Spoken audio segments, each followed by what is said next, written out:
waan kana fuudh ilaalii naan jedhe. Nama kana simadheen waan inni qabatee dhufe ilaale. Akka inni itti hojjeten gaafadhe. Waan tokko natti hime. Carraa kanaan dargaggoota keenyaaf qeerroof qarree keenyaaf ergaa dabarsuuf carraan argadhee kanatti fayyadamee waan isarraa baratamuun dubbachuu barbaada. Akkamitti milkooftee waan kana hojjette? Ani waggaa dheeraa dookumentarii miidiyaa Oromoo keessatti dookumentarii hojjechaan ture. Akkamitti aangilii kanaan laaltee waan guddaa kana hojjette jedheen gaafadhe. Bu'aa ba'iin jiruu nama kanaa warri waltajjii kana beeksan boodarran kaasuudhee nabdadha odeeffatanii ofirraa qabuudhee yaada. Waan kitaaba ba'u waan amma qorate kanaa ol bu'aa ba'iin dargaggeessi umuriidhaan xiqqaa sammuudhaan guddaa kun keessa ba'e daqiiqaa muraasa keessatti gaafa natti himu obsan dhabe. Warri kunuunsanii guddisan magaalaa keessatti dargaggeessa jiraachaa ture. Ijoolleen keenya magaalaa jiran baadiyyaatti gad ba'anii maqaa mukaa adda baasuu yerootti wallaalan maqaa lafaa haal yerootti hubannoo dhaban dargaggeessi kun magaalaa keessaa baadiyyaatti galee waan warri ittiin socho'e jedhanii ittiin deem jedhanii tolchanii kennanii bitaniif waan ittiin deemu qaba ture. Sana kanaaf gurguree lukaan deema. Dargaggeessa jabaa akka sibiilaa al tokko naa galateeffadhaa.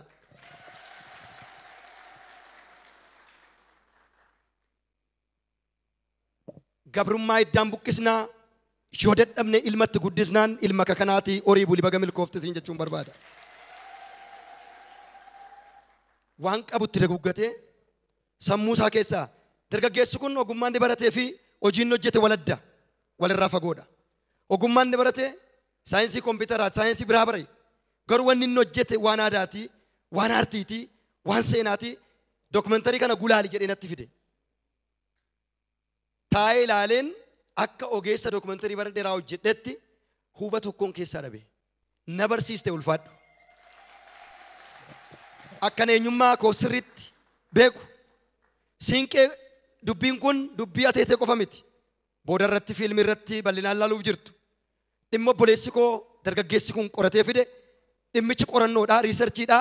Gara biiroo keenyaatti Inistituutii Qorannoof Qo'annoo Oromootti gaafa dhufu manaajimentiin Inistituutii Qorannoof Qo'annoo Oromoo qorannoo qorattee bifa saayinsawaadhaan fiilmiitti jijjiirtee fiddiyaanaa dhufuudhaan simate Inistituutiin Qorannoof Qo'annoo Oromoo. Inni dhuguma qorataa seenaa aadaa fi duudhaa Oromooti. Carraa kanaan ammallee galateeffachuun barbaada.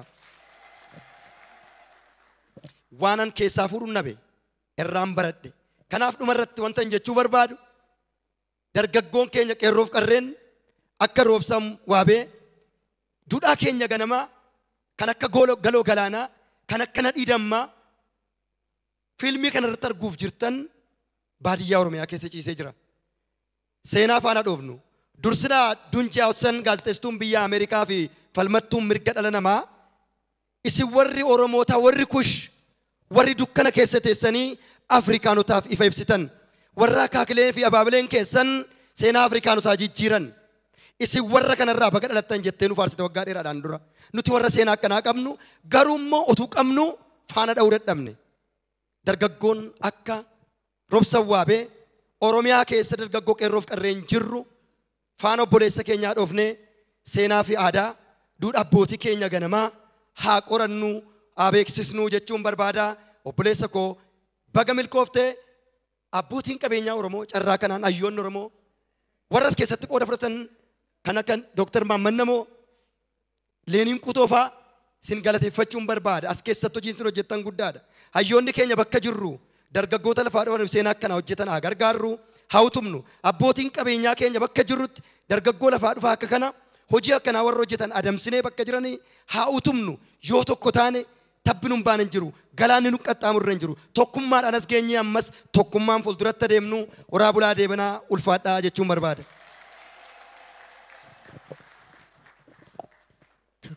We appreciate Mr. Zinabu Asrat. It's a Deputy General Director of Oromo Institution. Zinabu Asrat, Director, Itiana Director, Olana, Qo'annoo Institute, Qo'annoo fi Qorannoo Oromooti. Ergaasaan dabarsan guddaadha. Namoota roobsan yeroo inni wanta guddaa, wanta ulfina qabu kana qabateen hin deemu isa simatan keessaa isaan tokko. irra deebi'aatii nu galateeffadha. Oromo Study Institute is working a lot of work regarding promoting the culture as well by studying deeply the cultures that we have, and that the Oromo culture is full of culture, deep in culture, because we do have a lot to tell to the world. That can be an example for the world as well. We can mention the Geda system, which is full of wisdom, full of knowledge. We really appreciate what your institute is doing. Thank you very much. Namoota rukuttanii nan caagodhaa rukutaa gaasirriitti harka keessanii akkasii malee har'a guyyaa hawwaniiti jenneerraa guyyaa siinqeeti jenneerraa guyyaa mirga dubartootaati jenneerraa guyyaa siinqee jechuun guyyaa dhiiraas guyyaa dubartiis guyyaa dhala namaa hundaa jechuudha. Isinii galeera taanaan harka rukutaa. Zinnu sana dura garuu waa jechuun barbaada. Maal jettamoo? Hojii Robson hojii kana yeroo inni hojjechuu jalqabu waggaa dura natti fakkaata yeroo inni natti haasa'u waan baay'ee naan mari'atee ture. Akka inni milkaa'u garuu yeroo sitti haasa'an ture. Ciccatee jabaatee as keessa namoota baay'ee argaan jira. Artistoota keenya bebbeekamoo akkasumas fiilmi meekarootni natti mul'atu piroodiisaroonni piroodakshinii adda addaa kan hojjetan sirboota isaaniitiin aadaa biyya keenyaa kan beeksisan baay'eetu jiru. Gidduma kanallee magaalaa keenya keessatti goobeef shinooyyeen lafa fudhatee ture magaalaa keessa. Sirriitti. Akkasumas Brookiin argaan jira kanaafi aadaan keenya beeksisuu keessatti dargaggoonni keenya hojii gurguddaa hojjechaa jiru. Dookumantarii hojjechuun immoo sanarraan adda. Yeroo baay'ee fudhata bakka sana deemee aadaa sana qoratee keessa seenee isaanii wajjin jiraatee hojii kana hojjetee milkaa'ee baga milkoofte hamilee guddaadhaan baga milkoofte naa jedhaani. Keessummoota nuti har'a qabnu keessaa immoo akkuma beektan akkuma baay'een keessan quba qabdan seenaa tuurizimii Oromiyaa miti kan Itoophiyaa akka jijjiiramu kan taasisan qe'ee kan bareechan biyya kan bareechan biiroo ofii biiroo dhugumayyuu dubartiin mana kana jirti kan jechisiisan alaa mana kan bareechan yoo namni aadaa fuudhee deemu jabaadhu ani sii jira kan jedhan biyya kan beeksisan ofiifuu biyya kan ta'an Commissioner Lalisee dhugaa nu faana jiru.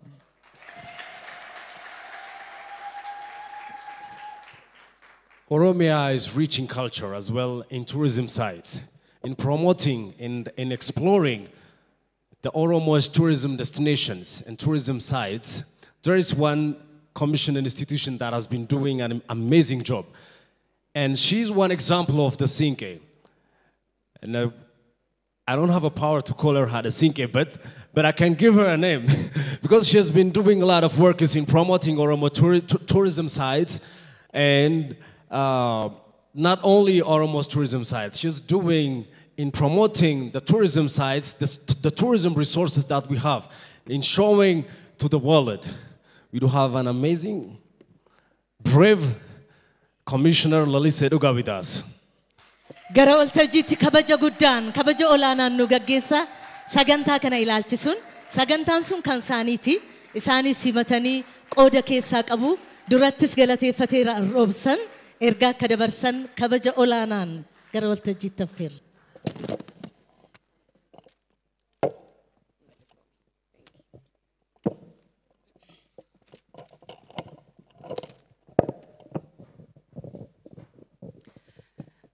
Akkam jirtu Oromoo nagaadha.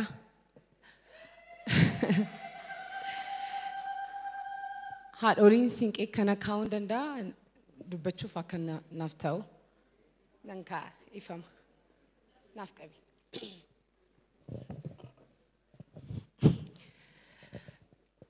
Okay, baga milkooftee Robson. Guyyaa kana guyyaa guddaadha. Baay'ee gammadeera. Anillee waggaa afur natti fudhatee guftaa kana uffadhee dhufuuf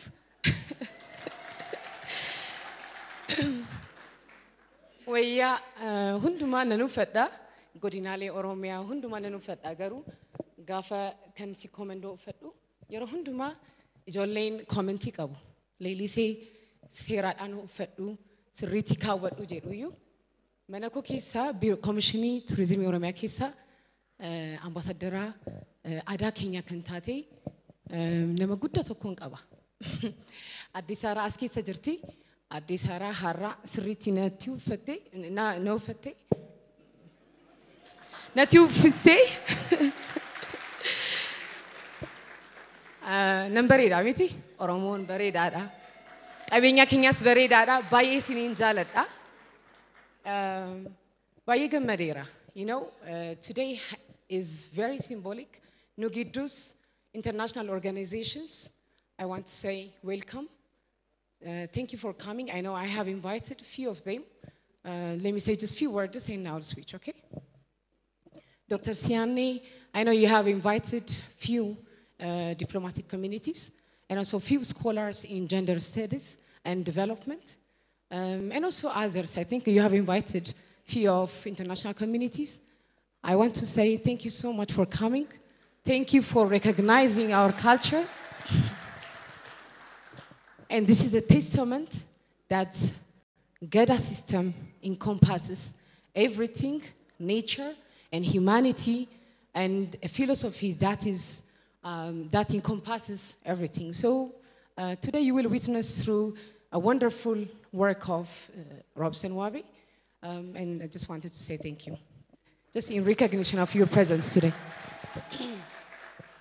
Okay, let me get back to Robson, you know.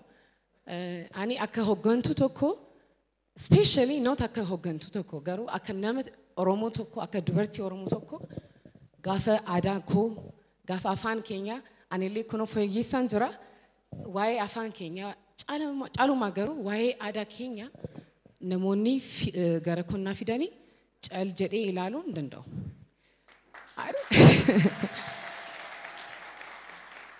Maaliif aadaan keenya bareedaadha. Aadaan keenya international stage deserve godhuuf jechuudha.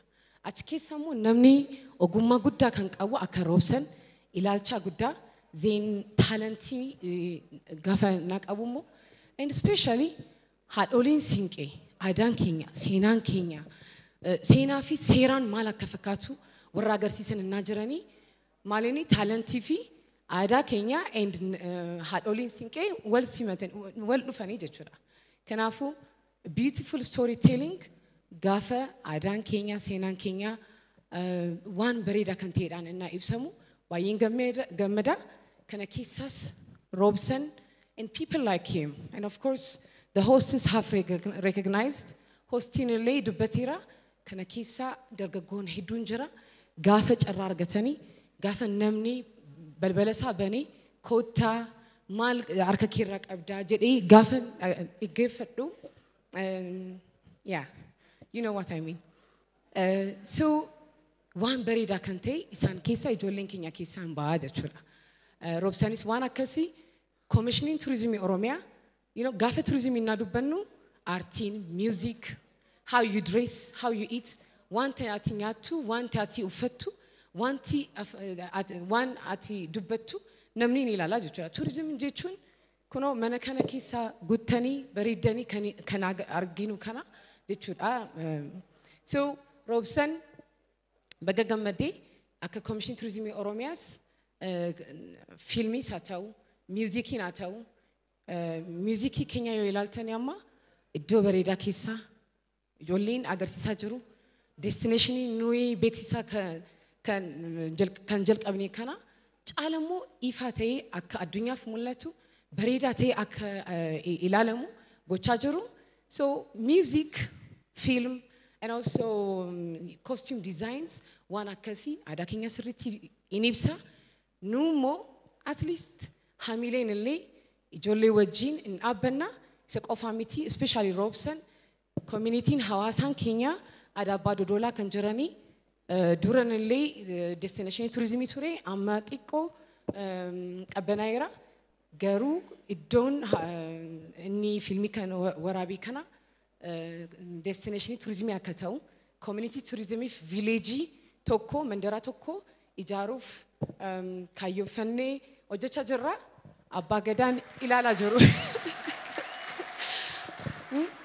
afaan keenya maaliif akkas balleessitii miti abbaan gadaa machiis I'm okay right so asumaan baay'ee isiniin kabajaa isiniin jaaladha baga nuuf jiraattanii haadholiin siinqee baga jiraattanii seenaa keenya nu barsiisanii addunyaaf baga beeksistanii roobsanis namoonni hedduus baga jiraatanii ammas aadaa keessanii eenyummaa keessanii addunyaaf hima anis kanumaan godhaa jabaadhaa baay'ee isiniin jaaladha.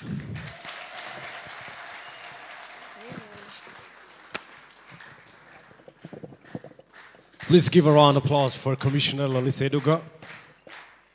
Commissioner Lalisee Duga guddaa galateeffanna.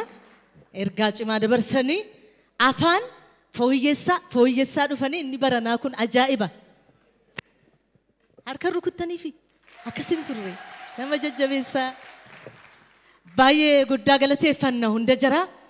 Sirna kana, heera kana, seera kana, siinqee kana, ateetee kana deeggaruu keessatti dhaabbilee galateeffataman maqaa isaanii waamna. Biiroo Aadaa fi Tuurizimii Oromiyaa nu galateeffadha. Koomishinii Tuurizimii Oromiyaa. We're appreciating some organizations who's been helped for these documentaries. Oromia Culture and Tourism Bureau,